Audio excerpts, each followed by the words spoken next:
Amis futurs rentiers, mes futures rentières, bonjour et bienvenue sur cette chaîne qui a vocation à te rendre libre financièrement. Donc on en était où là? Eh bien déjà, je te rappelle qu'on avait fait un bon bout de chemin ensemble, car effectivement, à ce stade, on avait quand même, déjà point 1, ouvert notre petit PEA, afin de profiter de la belle, douce et délicieuse et magnifique déduction fiscale, qui sera donc applicable après 5 petites années de détention seulement de notre petit PEA. Et on avait, point 2, déjà, je te dirais, cadrer la répartition cible des actifs au sein de notre portefeuille selon la méthodologie du grand monsieur Swensen, avec, je te rappelle au passage, 18% sur des actions de pays développés, 14% sur des actions de pays émergents, 34% sur les obligations d'État et 34% sur les actions nationales et ou européennes. Le PEA, tu te rappelles, est avantageux fiscalement, mais en contrepartie de cet avantage, faut pas déconner non plus, l'État français souhaitait et souhaite, si tu veux, tout simplement promouvoir l'investissement dans des actions nationales et au maximum européennes. Du coup, comme il est coquin ce petit, il a fait en sorte, si tu veux, que sur ton petit PEA, tu ne puisses pas trader, non, sur des actions hors Europe, ni même sur des obligations d'État, comme tu peux le voir sur ce petit extrait de servicepublic.fr. Du coup, nous, pour contourner ce petit problème, et comme nous étions nous aussi, je te rappelle effectivement, et extrêmement coquinous, eh bien on avait opté pour des petits ETF qui étaient éligibles au PEA, que l'on avait analysé ensemble, et qui répondaient peu ou prou à notre objectif d'allocation cible avec, je te rappelle au passage, pour les pays développés, on avait choisi le TF Amundi MSCI World. Pour les pays émergents, on avait tradé sur l'ETF Amundi MSCI Emerging Markets. Et pour les obligations d'État, on avait fait une petite infidélité à Amundi puisqu'on avait opté pour l'ETF Lixor PEA Obligations d'État. Et sur le feu, on était donc en train, si tu veux, de s'occuper du sujet des actions. Nous avions chronologiquement franchi bien l'étape 1, où en gros on avait extrait la liste des actions ayant subi les plus belles chutes depuis la dernière année. Ce qui nous avait fait sortir du lot, je te rappelle, des actions à la fois du secteur bancaire et des actions également du secteur des composants et équipements électriques. Étape 2, nous avions choisi de nous focaliser en premier lieu, je te dirais, sur les actions du secteur électrique, où nous avions extrait notre petit panel d'actions. On avait fait notre petit ciblage sur, en gros, les 5 prédominantes qui nous intéressaient. Et semaine dernière, eh bien, on avait commencé à regarder l'étape 3, concernant l'analyse des actions de notre petit panel, où je t'avais montré, si tu veux, les 8 indicateurs principaux que je prenais, si tu veux, en considération pour bien choisir mes petites actions. Et donc aujourd'hui, pour t'accompagner au mieux, je te montre simplement pas à pas comment je procède pour piocher les petites infos qui me font bien et calculer ces fameux petits indicateurs. Donc avant de rentrer dans le vif du sujet, quand même, je dois te rappeler 2 points relativement importants. Le premier, c'est que comme je te l'ai indiqué sur la vidéo précédente, ici, effectivement, on s'amuse, puisqu'on avance tranquillement, pas à pas, à notre rythme, ce qui est bien, je te dirais, afin de te présenter en détail ma méthode, mais il faut que tu gardes à l'esprit que pour être bien réactif dans ton trading, il te sera toujours préférable d'effectuer, je te dirais, les 4 dernières vidéos qu'on a fait ensemble, extraction, ciblage, indicateur et comparatif, en une journée globalement. En effet, je te rappelle que si on ressortait aujourd'hui notre petit palmarès des plus belles chutes sur la dernière année, eh bien on avait vu que Schneider et Legrand avaient notamment disparu de celui-ci, suite effectivement à une belle remontada de leur cours sur les dernières semaines. D'où l'importance, si tu veux, comme tu peux le voir, de tout simplement dérouler rapidement ces petites étapes afin d'être bien réactif pour profiter d'une belle plus-value au passage. Le second, je ne sais pas si tu te souviens, mais je t'avais également partagé le secret très gardé de la prospérité, qui résidait en gros tout simplement en 2 mots, dont le premier était une décoration que tu accroches souvent à ton frigo, et traduite en espagnol, et le second était un magnifique prénom, donc je crois que tu le tiens, c'est tout simplement Magneto Serge.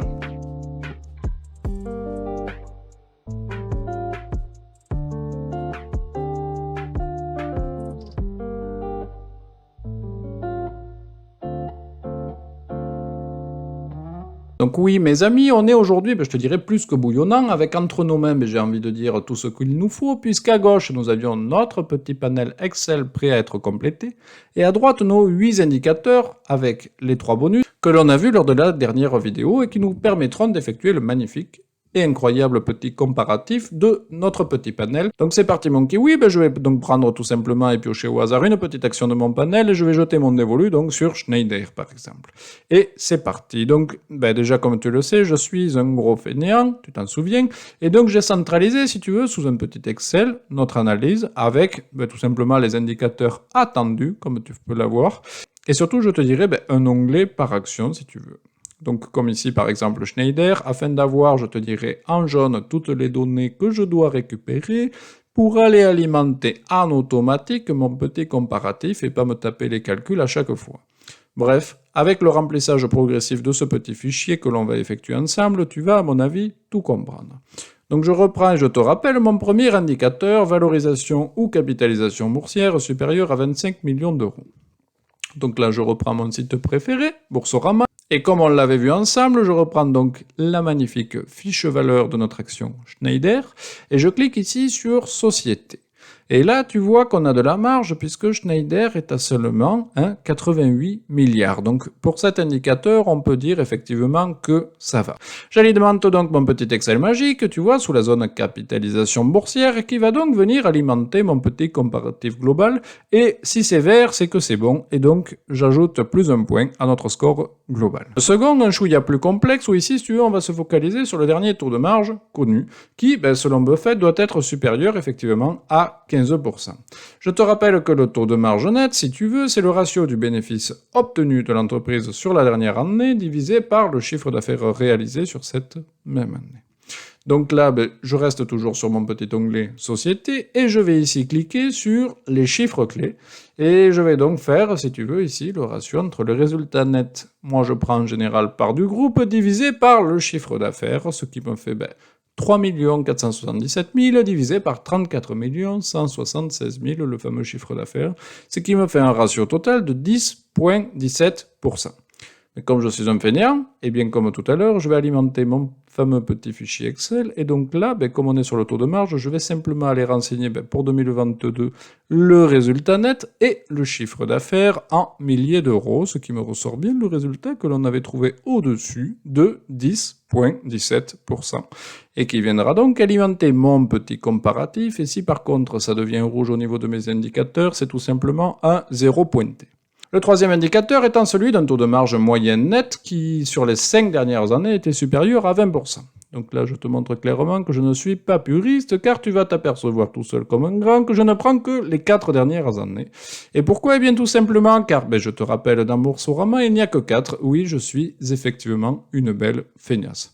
Donc là, je remplis mon petit fichier Excel avec les résultats et chiffres d'affaires de nos 4 dernières années directement pompés sur Boursorama. Par contre, je suis bien loin du compte attendu avec un taux de marge moyenne nette des 5 dernières années de 20%, puisque moi, je reste seulement à 9,65% de taux de marge moyen sur les 4 dernières années. Donc je te dirais que là aussi, on est sur un 0 pointé également.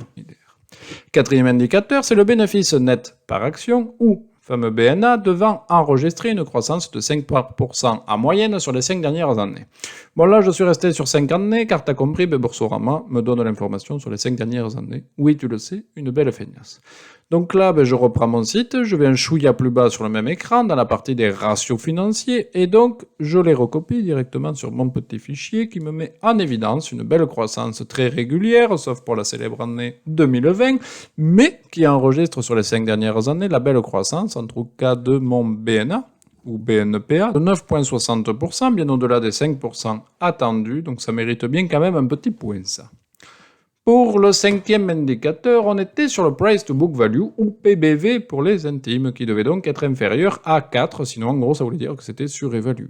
Et lui, ce fameux PBV, c'est le ratio, si tu veux, je te rappelle, entre la capitalisation boursière de l'entreprise divisée par les capitaux propres de l'entreprise. Donc là, la capitalisation, c'est OK, on l'a vu, mais par contre, pour aller chercher nos petits capitaux propres, eh bien, on va rester dans les chiffres clés de la société et on va aller piocher ce coup-ci, ici, dans le bilan, à la fameuse ligne des capitaux propres.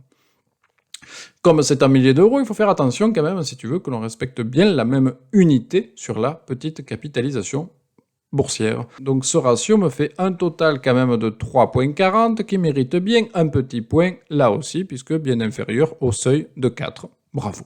Le sixième indicateur, c'est le PCF, ou Price to Cash Flow, qui doit être inférieur à 8. Et où là, eh bien, pour le calculer, c'est tout simplement la capitalisation boursière divisée par le cash flow. Donc, eh bien, on va aller chercher ici l'onglet Consensus, et on descend jusqu'à trouver le cash flow par action, tout en bas, qui est donc de 7,86 et que l'on va rapporter à notre cours de bourse, qui était de 156,30 à l'époque, et qui est donc la capitalisation boursière par action. Donc, capitalisation boursière par action divisé par cash flow par action. On annule donc les actions de notre numérateur et de notre dénominateur, qui se retrouvent donc en haut et en bas. Et cela nous donne donc effectivement notre petit calcul du PCF, capitalisation boursière divisé par cash flow, qui est donc ici de 156,30 divisé par 7,87, soit 19,86. On est clairement ici au-delà de notre cible de 8 attendue par mon petit Warren Buffett.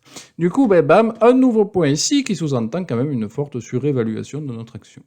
Et la question suivante que l'on a tous aux lèvres est donc, eh bien, va-t-on retrouver ce constat sur notre petit PER qui, je te dirais, est l'outil habituel de l'investisseur pour évaluer la surévaluation ou non d'une action. Et donc le septième indicateur, tu m'as vu arriver, c'est effectivement le PER ou Price Earning Ratio, qui est donc le ratio entre la capitalisation boursière divisée par notre petit résultat. En gros, combien de fois pour une action tu vas devoir payer le résultat obtenu de l'entreprise sur la dernière année? Pour Buffett, il doit se situer idéalement entre 3 et 15, et donc, en fonction des données que nous avons déjà préalablement remplies, eh bien, on va donc effectuer le petit ratio du cours de l'action divisé par le bénéfice par action, ce qui nous donne un PER de 25,09. 25,09, donc comme tu le vois ici, on a donc un cours de bourse quand même bien trop élevé pour pouvoir y trader dessus en ce moment, je te dirais, selon les conseils de M. Buffett, qui démontre bien que le cours est quand même un petit peu, voire très largement, bien trop surévalué. Le petit dernier ratio qu'on va utiliser, c'est le ratio de la couverture des intérêts, interest cover, qui lui est simplement la division entre le bénéfice d'exploitation, à ne pas confondre avec le bénéfice réel, et les intérêts sur la dette. Pour Buffett, un bon ratio, c'est un ratio à minima supérieur à 2. Donc nous concernant, si on fait notre petit calcul, eh bien on va simplement retourner sur nos petits chiffres clés. Donc je prends mon petit résultat opérationnel, que je rapporte avec mon coût de l'endettement financier net. Et le ratio ici fait tout simplement donc un total de 46,54, ce qui signifie que de ce côté-là, en tout cas, on n'a plutôt pas de soucis à se faire. Bon voilà mes amis, je te dirais mission accomplie pour nos 8 indicateurs principaux, j'espère que tu es toujours avec moi, malgré les points je te dirais un chouïa technique de cette petite vidéo, et si tu es présent, je t'invite d'ailleurs à te manifester et à tout simplement m'indiquer présent dans les commentaires ci-dessous. Je t'avouerai que ça me rassurera. Donc là, je ne te cache pas que si on regarde vite fait l'état des lieux rapido de notre petite action, comme tu peux le voir, sur 8 indicateurs, il y en a seulement 4 qui ont été validés, donc eh bien, c'est pas de fou. On s'aperçoit d'ailleurs d'une vraie mauvaise note pour les indicateurs, en tout cas qui concernent la surévaluation potentielle du titre, que ce soit le PCF ou le PER, qui sont vraiment, je t'avouerai, bien trop élevés pour aller s'y permettre d'y trader dessus. Donc là, je ne te cache pas que pour trader sur Schneider, eh bien, je passe clairement mon tour et je vais attendre quand même un petit peu avant potentiellement d'y mettre un petit billet dessus. Toutefois, ce qui est intelligent, c'est que comme nous sommes en mode repérage, il est clairement bon d'effectuer cette analyse également pour les autres structures composant notre magnifique panel. Donc bien entendu, on va faire ça pour les autres. Mais comme tu m'es sympathique, je ne vais pas te redétailler tout ça indicateur par indicateur pour chacune de ces petites sections, sinon je pense que ça va vraiment te saouler, mais je les ai repris, si tu veux, tranquillement de mon côté. Donc je te partage tout simplement le fameux constat définitif suivant. Donc tu vois, j'ai compté un bon point quand je suis, si tu veux, dans les clous, c'est-à-dire que l'indicateur ici est au vert, et sinon, eh bien tout simplement 0 quand l'indicateur est au rouge. Et donc avec cela, si tu veux, je bâtis en gros mon petit score qui me donne l'état des lieux suivant. Donc là, suivant cet état de lieu, je dois te dire exactement ce qui me passe par la tête. Eh bien déjà, pour les deux premières entreprises, que ce soit Schneider ou Legrand, au vu simplement de ces indicateurs, je te dirais que je trouve qu'elles ont un bon modèle, clair, fiable, efficace, avec le meilleur taux de marge et une bonne croissance du BNPA, qui est en plus une croissance toujours positive et sereine. Toutefois, et c'est là le bémol, au vu du PCF et du PER, il semblerait que ces actions soient quand même bien trop chères par rapport à la valeur de la société qu'elles représentent. En gros, si je devais conclure, tout simplement je dirais bon indicateur sur la stabilité et la rentabilité de l'entreprise, mais actions bien trop chères. Point 2, je te dirais que pour Mersenne, avec un indicateur de 5 sur 8, c'est pas mal du tout, mais je te dirais un petit bémol quand même, la faible croissance de son bénéfice, associée à un faible taux de marge, m'inquiète quand même un petit peu pour l'avenir, je t'avouerai. Donc malgré que du côté du prix de l'action semble effectivement en osmose, correct, ces perspectives pour l'avenir en tout cas m'inquiètent un peu pour être franc, mais je préfère attendre de voir, je te dirai, de quoi l'avenir sera fait. Donc inclure encore une année de clôture, voire 2 années de résultats comptables, histoire de voir comment se comporte cette fameuse entreprise. Pour les 2 derniers, je t'avouerai que mon cœur balance, sincèrement, toutefois, si je devais jeter mon dévolu, simplement sur la base de ces indicateurs, eh bien je m'orienterais spontanément, je te dirais, vers Rexel. Et tu vas me dire, pourquoi? Eh bien tout simplement car il possède pour moi un taux de marge quand même avoisinant le double de celui de Nexans, ce qui est clairement pas négligeable, et également des indicateurs tout simplement à l'image du PER ou du PCF qui indiquent qu'il semblerait également moins surévalué que Nexans. Donc tu l'as compris, là je vais procéder très certainement et très prochainement, je pense, à un petit raid sur notre petit ami Rexel pour démarrer, mais toujours progressivement, tu te rappelles. Néanmoins, avant de procéder au petit raid définitif et effectif, eh bien je vais me faire plaisir quand même avec mes 3 indicateurs perso qui vont appuyer ou non ma petite décision finale. Comme je crois, rien qu'avec cette petite vidéo sur la recherche et la formalisation de ces 8 indicateurs, je pense que j'en t'en ai mis plein la tête. Ce que je te propose, c'est que j'allais te laisser digérer tout ça tranquillou, et on abordera donc mes 3 indicateurs complémentaires, que j'utilise donc personnellement, dans la prochaine petite vidéo, qui devrait arriver beaucoup plus vite que celle-ci, qui fut effectivement relativement longue à réaliser, puisque j'ai essayé, si tu veux, autant que faire se peut, d'être le plus clair et le plus efficace possible. Et j'en profite, mais comme tu m'es sympathique, si tu veux le petit fichier que je viens de te présenter, afin que toi aussi tu puisses l'utiliser dans tes analyses, eh bien je t'invite simplement, comme d'habitude, à m'envoyer un petit mail à objectif.bientorrentier@gmail.com et je t'enverrai tout ça gratuitement, bien sûr. Petit point important, ici, les cours de bourse, quand même, ne sont pas les derniers cours de bourse actualisés, donc je t'avouerai que pour prendre en compte ton analyse, je t'inviterai à minima à changer sur le petit fichier Excel que je te partagerai les derniers cours de bourse, histoire que les calculs soient bien remis à jour pour effectuer ta petite analyse. Et oui, nous y voilà, mes amis, on va se quitter avec, comme d'habitude, la petite citation inspirante du jour, de tu sais qui. Et oui, je suis désolé, mon ami, mais je suis resté sur Warren Buffett, pardi. Je t'avouerai que ça fait quand même 3 semaines qu'on ne s'est pas vu.